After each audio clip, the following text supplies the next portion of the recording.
Next in 71, 1332, San Antonio School District against Rodriguez. Hey everyone, this is Leon from Fiasco and Prologue Projects. On today's episode of 5 to 4, Peter, Rhiannon, and Michael are joined by civil rights lawyer Alec Karakatsanis to discuss San Antonio Independent School District v. Rodriguez, an equal protection case from 1973. In this case, parents from an underprivileged school district in Texas sued over inequitable school funding.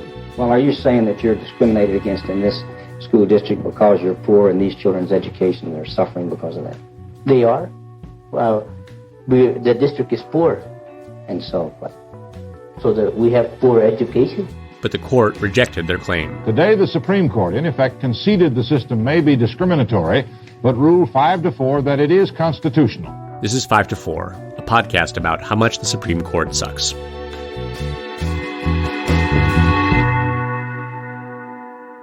Welcome to 5 to 4, where we dissect and analyze the Supreme Court cases that have dilapidated our liberty like rising ocean temperatures have bleached the Great Barrier Reef. I'm Peter. I'm here with Rhiannon. Hey, hi everyone. And Michael. Hey everybody.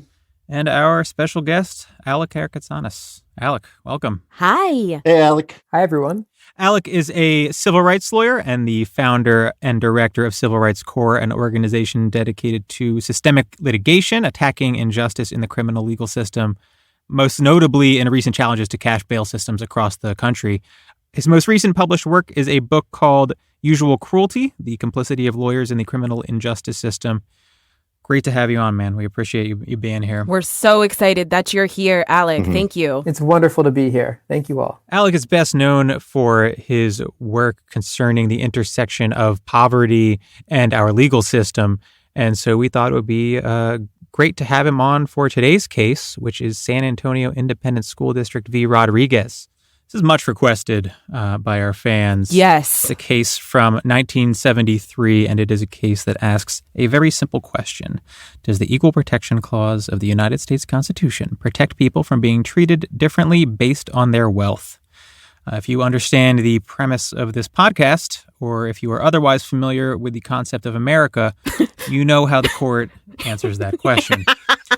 This case is sort of tragic, not just because the outcome was terrible in and of itself, but because it really symbolized an opportunity for the court to recognize the systemic government-endorsed disparities between rich and poor and use the Constitution to do something about it.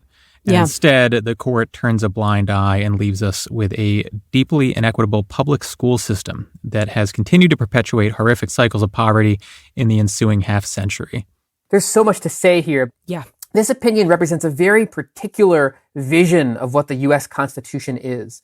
It's very formal and full of technicalities and based on guaranteeing certain sort of lofty legal principles at the expense of material reality. So right. An education is a good thing, but then utterly denies the material resources that are needed to make that a reality. Yes. It's the product of a court system that for centuries has cared more about sort of legal formalities than about the material sustenance of individual human beings and their bodies. A legal system that has said, for example, it can be a crime to be hungry and take groceries from the store or to be cold and shoplift a coat. And this opinion makes you wonder, what could our world and our legal system have been like? Right. If the court was willing to require our society to meet its lofty commitments in actual material fact. Right. Yeah. Right. A couple weeks ago, we covered McCleskey v. Kemp, a case about systemic discrimination in the administration of the death penalty. I view this case in almost a similar vein, right? Yeah. Like a huge missed opportunity on the part of the court and part of a pattern of cases in the 70s and 80s especially that threw cold water on the idea of the Constitution as a vessel for addressing systemic inequalities. So, Rhi, you can walk us through some background here. Yeah, that's right. And, first of all, can we do like a study about how many Texas cases we've covered on this podcast? Because it feels like a not insignificant portion of the worst Supreme Court cases come out of my absolutely deranged home state. So you're welcome. I don't know. That's right. Yeah. But actually, really quick, before I get into the background, I want to talk really quickly about something else, something I think it'd be cool for listeners to be clued in on before we get into the discussion. And it's two things, actually. First, we sometimes get feedback from listeners, kind of special requests, listeners who want us just once to cover a positive story, a good case from the Supreme Court. And second, a few episodes ago, this has really stuck with me. Peter talked about the aspiration and the possibility of the 14th Amendment, that there's no reason that we have to be reading the 14th Amendment the way conservatives are, the way it's been read in the past, and like that a more expansive, dare I say, like curious or imaginative view of the 14th Amendment could alleviate inequality and lead to more just outcomes in the law. And I think this case is actually a good example of these kinds of things. I'm not going to say that Rodriguez is a good decision. It is not. It definitely is not. But I do think it provides like a really interesting peek into small L liberal legal institutions, you know, conservative ideology, and just like a jumping off point, like a track for legal challenges that imagine something so much better. And that's one reason that I'm really, really glad that we have Alec here to talk about this stuff with us today. So let's get to the background. This case comes out of a challenge to the way Texas funds its schools. So in Texas, public elementary and secondary schools are financed through both state and local participation. The state funds all school districts at roughly the same amount. And so that establishes, you know, some minimum educational offerings at every school. But schools rely on local property tax revenues for supplemental funding. Okay. So this led to a long history of financial inequality across the school districts in Texas. A school district in a poorer area had less funding than a school district where the residents were wealthy, because the majority of the district's funding was based off of property values in that district. And so the result of this funding system is, you know, stark disparities in per pupil expenditures between wealthy school districts and poor school districts. The wealthy, primarily white areas of town are able to contribute a much higher amount per child into their schools than poor minority areas. Yeah, that's right. And there's an aspect of the Texas scheme that kind of flies under the radar because it's not really an issue in this case. I don't think the majority even mentions it. Yeah. I'm only aware of it because Marshall mentions it in dissent, but it's just something that I found like deeply offensive. Yeah. And so I want to highlight it really quickly. And it's that in this scheme, if any given school district wanted to raise its property tax rate in order to send more funds to the school, it had to do so by passing a referenda with the majority of all property owners, not voters. The idea of tying voting rights to property ownership is so insanely antiquated. I didn't believe it at first. And I reread the paragraph that Marshall mentioned it like multiple times, trying to make sure that I was not misunderstanding it. But then he says it again several times after that. Yeah. And it's just such a vivid illustration of who the state is concerned with and who it is not. Right. Which is like, as we'll talk about, is very much what it's the heart of this case. Yeah. It's the equivalent of having like only billionaires vote on a billionaire tax, right? Right. Exactly. Right. That's a great illustration. Yeah. So in 1968, parents from the Edgewood School District sued several other school districts in this same area, including a wealthy district called Alamo Heights and another one called Northeast. And they sued the state of Texas as well. And at trial, the parents from Edgewood, the poorer school district, showed just how serious these funding disparities were. You know, Edgewood is a poor district with a low tax base, and they demonstrated at trial how, because of that, they couldn't hire qualified personnel to staff their schools and teach their kids. Their schools couldn't provide the facilities, the books, equipment, activities, you know, all kinds of stuff that were afforded by the wealthier districts around them.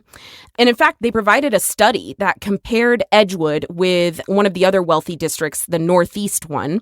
And that study found that the inequities permeated kind of every aspect of the quality of education and services that children were receiving in these two places. Like in the category of classroom space, Northeast, the rich district, had 70 square feet per child, while Edgewood had 50 square feet per child. Northeast, that school district, had 9 library books per student, while Edgewood had less than 4 on average. Northeast, the richer district, their teacher-to-student ratio was 1 to 19, while Edgewood's was 1 to 28. You know, it goes into other things too, like counselor services, right? Northeast, the richer district, had a counselor-to-student ratio of 1 to about 1,500, while Edgewood's was 1 to over 5,000 students. And, you know, it goes all the way up. You could see it in dropout rates at the high school level. Northeast's dropout rate was 8%, while Edgewood's was 32%. We're talking 1 in 3 students dropping out of high school in the poorer school district. And that inequity, their studies showed, actually was growing. It was trending upwards. In 1968, when the study was originally done, the disparity between spending per student between Edgewood and Northeast was about $310. Northeast was able to spend about $300 more per pupil. In 1972, just 4 years later, it was almost $400, up to about $390. So parents in this poor school district sued in federal court, and their argument constitutionally is that their kids are being denied equal access to education based on their lack of wealth, and that this is a problem under the 14th Amendment. Right.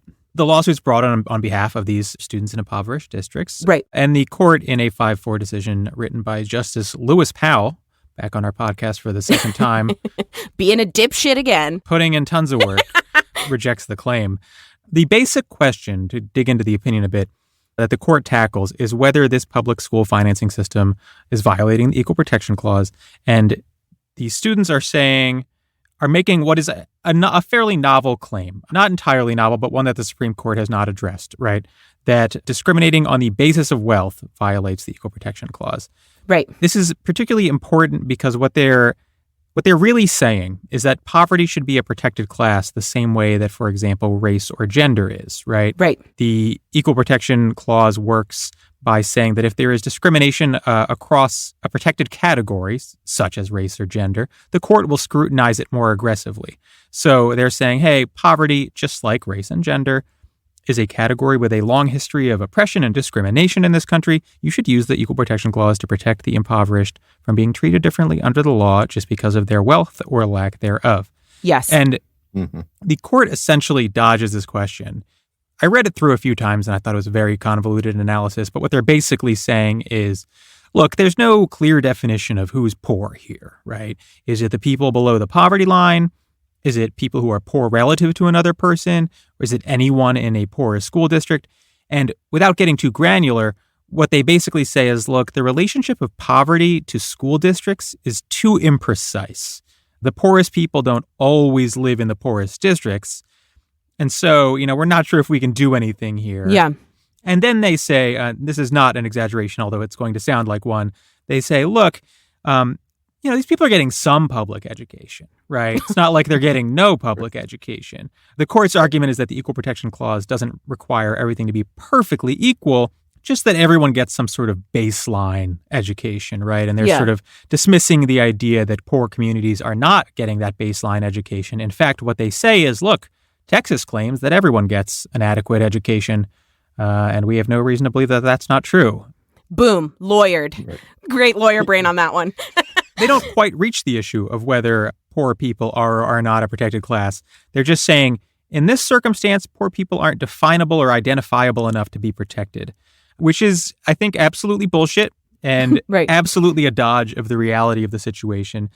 Just because identifying the class in question is difficult or imprecise does not mean the court should ignore the issue altogether, right? Right. Even clearly defining race or gender, to use the same examples, or nationality is not always simple, but the court has consistently held that those are protected categories.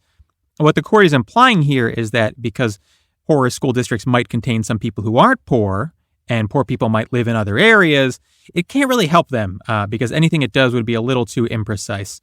This is a rhetorical tactic that reminded me of other conservative rhetorical tactics. If you've ever heard conservatives debate, they sort of hang their hat on technicalities like this to ignore systemic issues with some frequency. Yeah. So if you've ever seen a discussion about racial privilege, for example, get derailed by a conservative pointing out that there is white poverty too, right? Or something along those lines. Yeah. It's not necessarily inaccurate in a vacuum, but it's an argument that is proffered in bad faith to deflect from the idea that systemic injustices exist and must be addressed as such, right? Yes. So the court is relying on this idea that there's no meaningful correlation between impoverished people and impoverished school districts.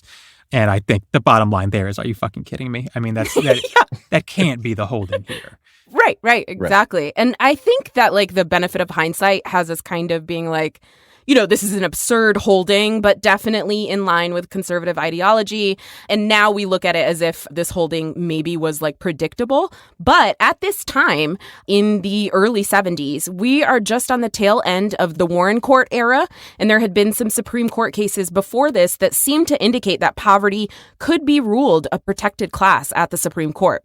There were a couple cases in criminal law, for instance. You know, in 1956, the Supreme Court held that states have to provide poor defendants with free copies of their trial transcripts so that they could appeal their cases. And they said in that case, quote, "In criminal trials, a state can no more discriminate on account of poverty than on account of religion, race, or color." You know, a famous case from 1963, Gideon V Wainwright, that's the case that ruled that the Sixth Amendment requires a state to provide you with an attorney if you couldn't afford to hire one. And it was outside of criminal law, too. A case in 1966, just a few years before this one, Harper v. Virginia Board of Elections. That case struck down the use of a poll tax in state elections. And that case said that a state, quote, violates the Equal Protection Clause whenever it makes the affluence of the voter or payment of any fee an electoral standard. Voter qualifications have no relation to wealth. So this claim in Rodriguez that the families are making from the poor school district, this ask of the Supreme Court, you know, it's not out of left field. There was solid precedent to point to and say, like, look, the civil rights movement opened up the stark inequity this society is built on, and we're continuing to push the law in new ways to remedy those kinds of injustices. Really quick, listening to you talk just reminded me, the majority relies on this student note, right, in the Yale Law Journal, which basically said that there is actually not really a connection between poverty and living in a poor district for the purposes of this litigation, right? And I looked up the note. I was curious. I wanted to know who wrote it. I wanted to say their name on the podcast and talk about what like sort of broken soul they must have that they felt the need to do this when they were in law school. It's unsigned, multiple authors apparently. But what I thought was interesting was like the very first sentences were, to your point, Rhiannon, that the note was motivated by concern that the Supreme Court was going to do this. Right. And they were talking about all these court cases that were suggesting it was going to do this. And they cited to the district court case and the fact that it was probably going to be accepted by the Supreme Court. There was like a real fear amongst like conservative ideologues that this was going to come out the way we think it should have come out. Right. Alec, I know you've written and thought a lot about how lawyers and judges are actually a big part of the problem in sort of creating the injustices in the law and then perpetuating them. And just wonder if you have any thoughts there about lawyers writing to the Supreme Court basically and saying, don't decide it this way. We're concerned about it. There's a constant dialogue between conservative future law clerks at elite institutions at like the Yale Law Journal and the Harvard Law Review and their future employers in a year or two. There's a constant set of institutions and getaways and retreats and other sort of formal and informal mechanisms by which all of these people are constantly talking to each other and warning each other about the things that are going to be threatening the conservative legal movement. It's something that people on the left just have not created. A whole infrastructure of accountability really is actually what it is. Yeah. You cannot succeed in the conservative legal world without demonstrating for years your fealty to a certain set of principles, such that when you make it to certain positions, everybody knows that you're going to toe the party line. Right. But I think what's much more profoundly interesting to me about this case, and I liked what you said, Rhea, at the very beginning about how there's something, the opinion highlights how beautiful the law could be. You know, it could have been a force for guaranteeing that children receive meaningful, adequate resources for education. And instead, it's just yet another in a long line of cases by the court that furthers the dominant hierarchies of power and wealth in our society. Yeah. It reminds me of an aspect of the opinion, which is their discussion of the fundamental right to education. The analysis here can be pretty complex, but generally speaking, the court would look at the Constitution and our history and what society puts value in and decide whether or not that is a fundamental right under the Constitution. And what the court says is like, look, education's important, right? Of course, who could deny it? But nothing in the Constitution implies that a right to education exists, a fundamental right to education. In the court's view, they can't say something is a fundamental right unless the Constitution sort of implies that it is. And what the plaintiffs had argued was, well, look, we've got rights to free speech and rights to vote. Doesn't that sort of require implicitly a right to education for them to be meaningful, right? Surely an informed citizenry is really the goal here. Right. And meaningful civic engagement, right? Right. That's only possible through an educated public. Right. And the court just outright rejects that. And they literally say, well, look, you have the right to speak and vote, but that doesn't mean you have the right to be particularly informed when you do. And I got to say, that sounds wrong, right? That sounds like maybe it's undermining those rights a little bit. Can't be right. I think it's important to say here a little note about Lewis Powell, Justice Lewis Powell, who's writing this opinion. He used to work in education in Virginia prior to the Supreme Court, and he traveled to the Soviet Union, and upon his return was very terrified of the prospect of centralized education and spoke to various different organizations about that. Right. And so what he is framing as this sort of strict constitutionalist interpretation of the right to education or of the Equal Protection Clause's protection of indigent people is in fact actually really colored quite heavily by some Red Scare alarmism. Right. That goes unspoken. Yeah. And I just think, it's something that when you're reading the opinion, especially if you're just, for example, in law school, reading the opinion, you would never learn. Right. Yeah. But this guy is absolutely being influenced by his perception that if you start to have like a centralized system of education, down the road somewhere is communism. Right.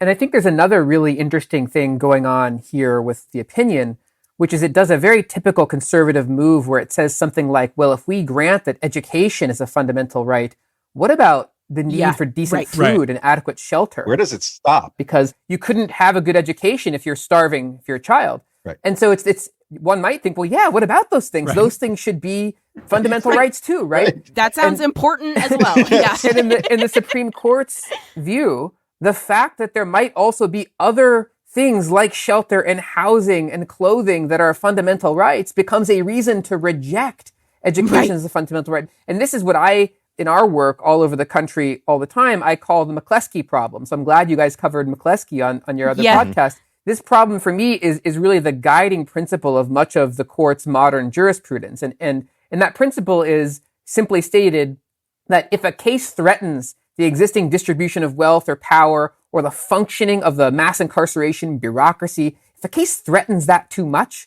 like McCleskey was really threatening the idea that we could even have this massive system of injustice, because if we took racial disparities seriously, we'd have to rethink how we do everything. Exactly. This case is threatening so much about how our society is structured, because if you recognize poverty as a suspect class that the government actually has to address and do something about in real ways for people's lives, it would totally upend the distribution of wealth in our society. And of course, the court's not going to allow that, because the court sees itself much more as an agent of stability and maintaining certain hierarchies of wealth and power and various norms than it does as an agent of social change. Yeah, that's right. I think that's right. And, Justice Marshall wrote a dissent in this case that I thought was fantastic, and I was struck reading it. Before we get into that, can we just take a quick break? All right. Hey, folks, thanks for listening to 5 to 4. If you've already joined us on Patreon, we hope you enjoyed our premium episode about Antonin Scalia and our Zoom events and the various antics going on in our Slack. If you haven't joined us yet, come see what you're missing. We've got special premium episodes, generally going to be bigger picture stuff, more thematic episodes about the justices, about things like originalism and textualism and the occasional really important case. And maybe just us reacting to the news in real time sometimes, just I'll read a newspaper out loud and that'll be a whole episode. Discounts on merch, membership in our 5 to 4 Slack with the hosts, and access to exclusive events. We've already had a Q&A with our listeners. We've got more planned of all shapes and sizes. You can support us by visiting patreon.com/54pod. That's 54pod, all spelled out. Thanks for supporting us, and thanks for listening. Thank you so much. Yeah, thanks, everybody.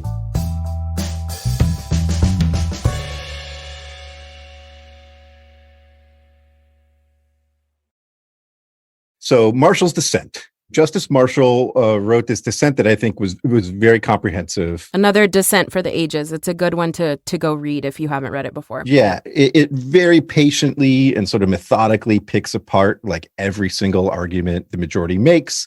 And in the process, I think reveals how sort of impoverished, the majority's vision of the Constitution is. And so Alec had mentioned that this is sort of a very formal and technical vision. And I think that's how I learned like equal protection. Yeah. My professor called it like the equal protection architecture because it's such like an intricate analysis. For my exam, I made a flow chart. Right. Yeah. It's crazy. And I think this case exemplifies how rigid that is, and how much gets left out of that sort of rigid approach. Whereas Marshall's dissent is far more nuanced, far more ambitious, and is thinking very seriously and engaging very seriously with like the individual's interests at stake and the material reality of the plaintiffs and the people in this country. Yeah. Right. And I think he has a case also that like this isn't how the court had been treating these cases prior. He goes through and he shows that it hadn't been so rigid. This rigidity is, sort of the court's own invention in this case. Their hands aren't tied. They are tying their own hands. Yeah, exactly. And the other thought that kept coming to me is like the historical moment that this case came down. Marshall mentions multiple times, Rhiannon, you mentioned earlier about minorities being more likely to live in these poorer districts. Marshall cites to Brown v. Board of Education multiple times. And I kept thinking about like all the racial stratification that sits beneath this. Like in 1973, we're 15 years into white flight, right? The mass exodus of white people from desegregated urban areas in response to the civil rights movement, heading to very homogenous white suburbs and rural areas. We're 4 years removed from the passage of the Fair Housing Act. So the effects of redlining are present in full force. Absolutely. Yeah. If you're not familiar with, that was a practice of literally drawing red lines around minority neighborhoods on maps and making sure those areas got fewer government benefits, were left out of private sector benefits like mortgages, and had the effect of severely depressing real estate values and overall wealth of minority populations. And so, of course, in a case where you're looking at, education being dependent on the gross property wealth of a given district, all this stuff matters, right? All this stuff is in play and it's all hidden, right? It's all behind this sort of veil. And it's hard not to just see this as one piece in this like larger holistic project to recreate the status quo ante before Brown v. Board, before the civil rights movement. Yeah, absolutely. Yeah. And it makes me angry. Yeah. Something we haven't talked about in a good 50 episodes or so is affirmative action. And it's back center of mind for a lot of people because there is a case pending before the Supreme Court now that many people will think will be the end of affirmative action. And the basis for that will be the Equal Protection Clause. Right. And it's just mind-boggling to take a step back and think that there is this framework that requires equal protection under the law, and it is currently doing nothing to protect the poor and might end up doing quite a lot to protect wealthy white students in college admissions. Yeah. Right. I mean, the scope of the failure of the court is just unbelievable on this front. Not only has the prospect of an equal protection clause that could foster a more just world been rejected, it's been turned around and weaponized on behalf of the privileged classes. Yeah. Right. You know, I heard one time this professor over at Rutgers, Chenjerai Komanika, he referred to, quote, the economic design of the Constitution one time. And I think that's so important to talk about. He was saying, like, on the one hand, we know the Constitution is far from this perfect ideal document. We know the founders were slaveholders, right? We know this is fundamentally about racism in a lot of ways. But the thing about sort of just brushing it off as such, about saying like, oh yeah, they were evil and it's all evil, is that there's a sort of like jurisprudential buy-in to the idea that as history progresses, things get better naturally and organically. You know, slavery was outlawed like 100 years after the founding. So that mortal sin of how the nation was started, that's remedied, you know, it's gone. Right. But what that does is allow us to like not really be critical of the intention of the Constitution, the sort of granular machinations of our legal structures, the fact that this was a fundamentally capitalist document, the Constitution was. And that takes away class analysis and recognition of the context in which this document, the Constitution, is being drafted. This is a context in which the people who wrote that document are people who owned human beings as property, right, and they wanted that protected, right? This is a context in which it was important to financial elites at the time to create a new federal government that could tax and further entrench creditor and debtor classes. These are people who were educated and wealthy as a direct result of land and property ownership, and who saw themselves as better, right? For that very fact, better morally, better genetically, better fundamentally than everybody else. And it's an approach of deep skepticism for popular government, for the common person, and that was written into the Constitution. And I think that point is absolutely vital to dwell on for just a second. Yes. And to that end, I think it's really important to note two facts about the history of the Supreme Court and this opinion in particular. Number one, when I was in law school, I wrote a paper and I went and read all the equal protection cases from the first 70 years after the 14th Amendment was passed. And something fascinating shows up when you do that. They struck down 232 state laws under the Equal Protection Clause. Almost all of them were rulings in favor of corporations. I think it was like something like 179 of them were in favor of corporations, and 55 of them were in favor of the sort of booming railroad industry at the time. Okay. Right. Yes. Only 9 cases did they rule in favor of black people, even though the whole point of the Equal Protection Clause, we were told, was to change the relationship between black people and the people who had owned them. Yes. Right. 7 of those 9 cases in favor of black people were on this single sort of technical issue about jury selection. And there were no cases in favor of women, for example. So as you look at the entire history of the Supreme Court, it has always used sort of formal legal, whether it's amendments or statutes or laws or rules, to preserve the basic distribution of power. And so this is a fight that we have to have, I think, outside the walls of the Supreme Court. And then I think the thing about this opinion, which is just funny in light of that history, it was written by Lewis Powell, who just 2 years prior to that wrote the famous Powell Memo, which if you haven't seen, I suggest you Google and read. Yes. He was a very famous corporate lawyer, and right before coming onto the court, he wrote a strategy document for how large businesses could sort of preserve and ensure the survival of American capitalism. And it was a call to arms for corporations to dominate the political system, to assert their power, to increase inequality, and to sort of stamp out any notion of equal rights for people. And it was really a stunning document. And then 2 years later, you have him writing this case for the U.S. Supreme Court. Right. It's interesting that you mentioned the the Equal Protection Clause being used in favor of corporations so many times. I've read more than one piece of academic literature on this that was sort of like relaying that basic fact, but framed as, you know, we should really be grateful for our history of corporate personhood, because without it, the Equal Protection Clause would have never developed. And you're sort of like, well, I mean, if we're going to be idealistic, surely we could go another route with this. That's so fucked. That's like back almost a year ago now. There's a basketball player, Rudy Gobert, who like sort of famously was like, oh, I don't think COVID's a big deal. He like purposely coughed into a mic and like hit it and stuff. And then it turned out he had COVID, and the NBA had to like suspend the season. And then a lot of states started taking COVID seriously. And there are people who are like, look, we should all be thankful that Rudy because look how that, made everybody take COVID seriously. And it's if any of our listeners are wondering how into basketball Michael is, now you know. He hears about the Equal Protection Clause's history, and he's like, I've got a great recent NBA metaphor. Yes.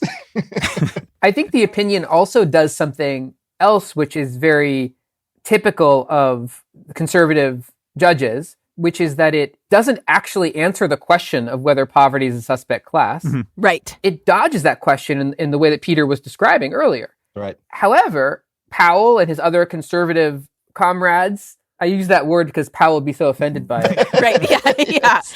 His conservative comrades on the Supreme Court, just a few years later, issued another opinion where they cited San Antonio, but said something softer, like, we have never yet held that poverty is a suspect class under the Equal Protection Clause. You're right. And then a couple years after that, they just, citing to those two cases, they say poverty is not a suspect class. Right. And so in this way, they sort of manufacture a holding, which now when you think about it, like in our bail cases around the country, conservative judges in almost every case will cite San Antonio versus Rodriguez and say poverty is not a suspect class, and so there's no problem with keeping a human being in a cage just because she can't make a payment. And they cite that case. Right. And as Peter said, they never say that in this opinion because there's no way to argue that that's consistent with our values. And they couldn't come right out and say it. So what do? They just talk around it. And then later they say that they said it in the past, and it becomes this sort of historical truth. And then when you go back and peel away all the layers, it actually never happened. Yeah, exactly. I was just curious, and I looked at my con law outline, and I had a lot of case briefs, and some of them were more detailed and some were less. But for this case, it just said education, not a fundamental right. Poverty, not a protected class. Yeah. That's it. Two little lines. Right. And that was it. I was like, this is all I need to know about this case. Yeah. That's how it's taught. In preparation for this episode, I pulled up a couple of law review articles, and one of them, I just read it a couple days ago, one of them literally said it is black letter law in the United States that poverty is not a protected class. And, black letter law means like literally written down, this is the law, right? And that's just not accurate. Yeah, and I think it speaks quite directly to how legal formalism sort of launders itself. Yes. Right? Mm-hmm. Yes. It's a fucking scam. Every Supreme Court case is actually like 10 sentences long, but after every sentence are 10 citations. And if you're a layperson or a law student or a young lawyer, whomever, you might think that there is almost necessarily a lot of authority baked into each sentence because you see the citations that follow it. In reality, if you started digging through them, you would realize how few of them stand for the proposition that they are intended to stand for. But they are meant to give weight and authority to the statements of the court and give legitimacy to the whole operation. The idea that you can sort of build these precedents on top of one another with some accuracy and reliability, that idea is being laundered through this sort of system of citation and reference and, just the way that it is presented to the reader. I think it's important to know, especially if you're a law student. Right. Yeah. I think that's one of the key ways in which the court manufactures this thing called the rule of law. It makes people think that there is this rule of law that is historical and supported by the weight of so many smart people that have come before us who've thought about these things. And we're taught this idea that the common law is this sort of great enterprise where the intellectual work of prior generations builds upon itself. And then you realize that actually many of the things that we take as like settled law actually were never decided by the court at all because it would be impossible to do consistent with our values.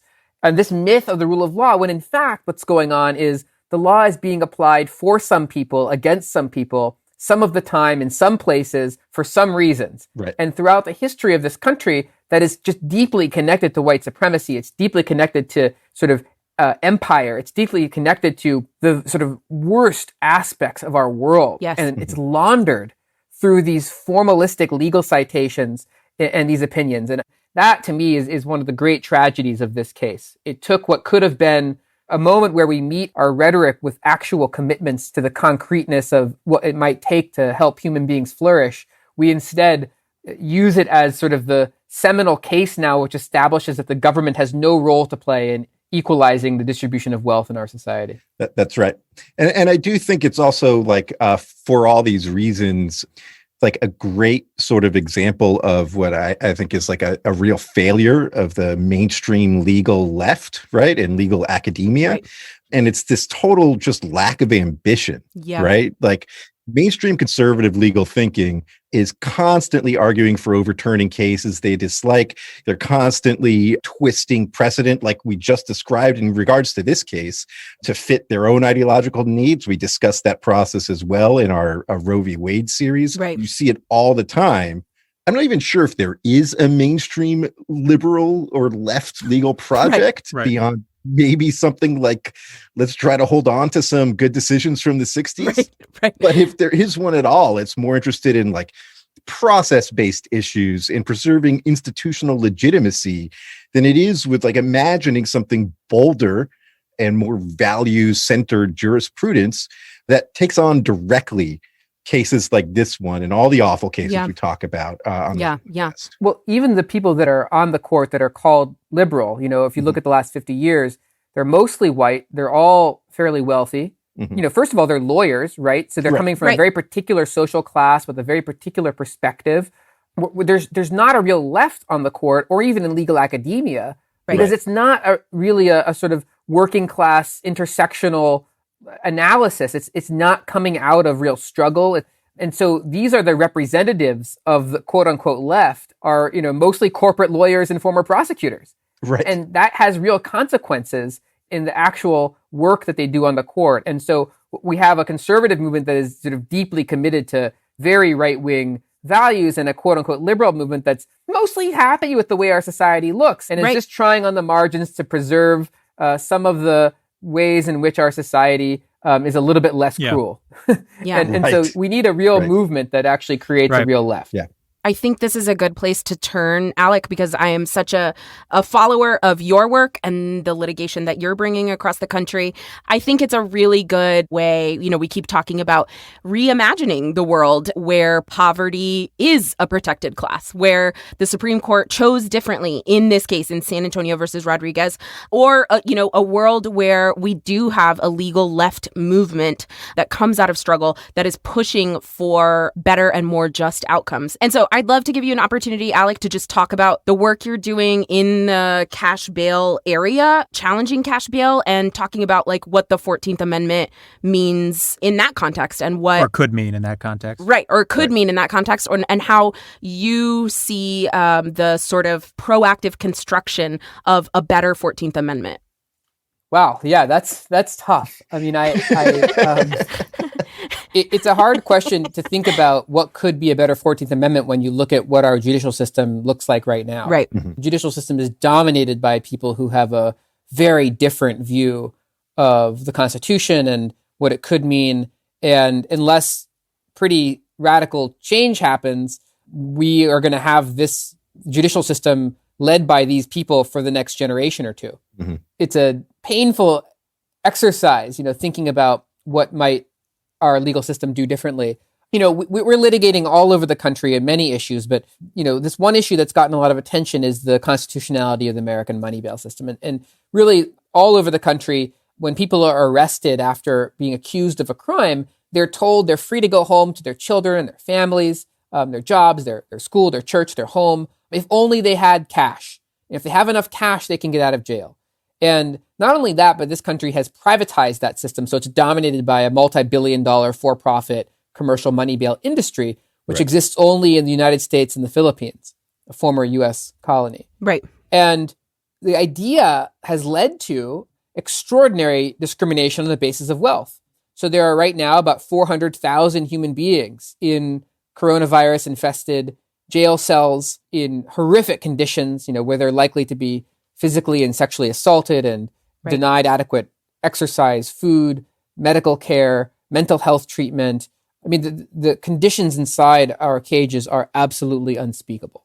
I was, tweeting out over the last few weeks about what it is like to be in a jail cell in Texas right now, right? And the unspeakable pain of being forced to be laying on top of each other people with feces and mold and mucus and blood everywhere and a lack of water. And And this is what's going on all over the country in every jail that we go into.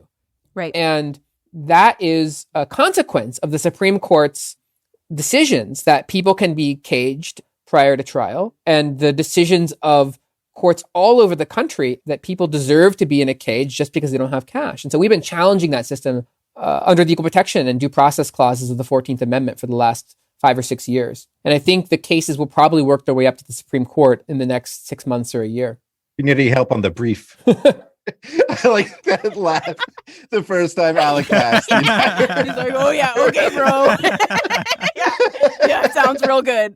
We need all the help we can get. You know, we're not bringing these cases as lawyers thinking that winning in the U.S. Supreme Court is a panacea. You know, the Supreme Court long ago held that police need probable cause to stop someone, arrest them, and search them. And yet that happens millions of times a year. People are arrested and searched without probable cause. Right. The Constitution is not self-executing. And so we're not under any illusions that winning in the Supreme Court would really mean anything. I think we see these cases more as a way of changing the narrative in our society and our culture about what these institutions do, what they are, sort of undermining people's faith in them by asking a simple question like, if Sandra Bland can be left to die in a jail cell because she couldn't afford a few $100s, if Khalif Browder spends years on Rikers Island because he can't pay cash, if this legal system is making the decision about who's in a cage and who's free with her family on the basis of how much cash is in their pocket, what else is it doing? And how can we trust anything that it's doing? I see these cases as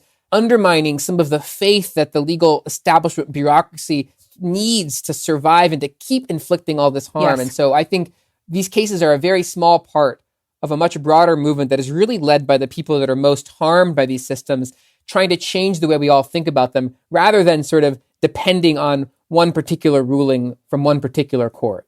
Yeah. Yes. Beautiful. You know, we've often talked about and talked on this episode about the turning point of the court's jurisprudence that took place primarily starting in the 1970s. The prior court, though, the Warren Court had sort of begun the process of embracing and folding more modern understandings of equality, modern understandings of social science into their jurisprudence. And when the conservatives regained control of the court in the 70s, they start to push back against that. And Justice Powell writes about this in expressly reactionary terms, basically saying, you know, as Alec mentioned, if we change this, how much change is down the road, right? Just inherently taking the position that change is dangerous. Right. It can't be overstated how badly the last 50 years of jurisprudence and legal theory poisoned the minds of everyone in our profession. Yeah. And I think this discussion was valuable because if you are learning the law in America, how you conceptualize it is colored by the narrow, formalistic framework that is built atop the foundation of reaction that happened in the early 1970s especially. The conservative view of poverty has always been, in some form or another, that it is inevitable that society will divide into winners and losers, and there is nothing you can do about that. Right. But the law doesn't need to accept that, right? The law doesn't need to accept the status quo. The law could protect the weak. It could force the status quo to justify itself. Like lawyers would tell you that having poverty be a protected class is a pipe dream. Right. And my response to that would be, we live in a world where the court has, just for example, picking one thing, stretched itself remarkably thin to protect the rights of corporations to engage in arbitration. Right. So you shouldn't feel like a dreamer for imagining a world where it gave poor people the right to go to better schools. Yeah. That world is right there in front of us. You know, it's not far away. Right. And a lot of what Powell does in this opinion is sort of devolve into abstraction. But this isn't a particularly abstract issue. No. Right. Funding education is quite simple. Right. It drives results up. It increases graduation rates and decreases dropout rates and increases wages for adults who had higher levels of funding. Those aren't abstractions, right? Those are real concrete ways to help poor students across the country. And the idea that this is somehow out of reach, out of bounds for constitutional analysis, it's ridiculous. It's a choice. It is. One final point as we've been talking that just occurred to me, and there's all these debates now about to what extent more spending on education, you know, gets results. And I think that one of the things that I've noticed from conversations all over the country with our clients and their children and families is that schools in areas that have trouble meeting basic sort of funding they are the first to lose things like music, and theater, and sports, and poetry, and other kinds of experiences that I think are very central to the cultivation and development of not only a flourishing life and a beautiful life, but also a life that can dream and that can vision out a different world, and a life that resists and understands how to communicate in ways that are maybe different from a standardized test. Yes. And I think that one of the projects of both liberal and conservative elites in this country has been to starve the education system to a point where all we can think about with the education system is meeting very minimal standards and needs. Yeah. And instead of thinking about how do we create incredible, people who can dream and who have all of the basic needs met so that they can do what makes, all of the sort of things that many very privileged people take for granted about the best aspects of life. Right. Totally beyond my area of expertise and probably very silly, but it strikes me that a lot of these cases and their discussions about this have created a world that is so starved for basic resources that we're not even fighting about the really profound things that we really should be talking about with education. And we're stuck fighting on the most basic things that you would think and hope that a civilization like ours would have confronted long time ago. Yeah. That's right. Gorgeous. I think that's a good place to leave it. Alec Karakatsanis, thank you so much for joining us. Yeah, thank you. Anytime you feel like coming back, let us know. Care for what you wish for. That's what Josie Duffy Wright said. We can stop being on this podcast so much if we can start cycling in more guests. It was really fun. Thank you all. Next week, Toyota v. Williams, a case about disability law. You know where this is going. It's not good. Yeah. Follow us on Twitter at 54pod. Subscribe on Patreon, patreon.com/54pod, all spelled out. Tons of benefits, premium episodes, access to our Slack, where you can chat with us and our friends. Subscriber-only events. We just had a really, really successful Zoom happy hour and Q&A. It was a lot of fun. Yeah, that was super fun. We are bonding with our subscribers just a little more every day. Yes. 5 to 4 is presented by Prologue Projects. This episode was produced by Rachel Ward with editorial support from Leon Nafok and Andrew Parsons. Our artwork is by Teddy Blanks at Chips NY, and our theme song is by Spatial Relations.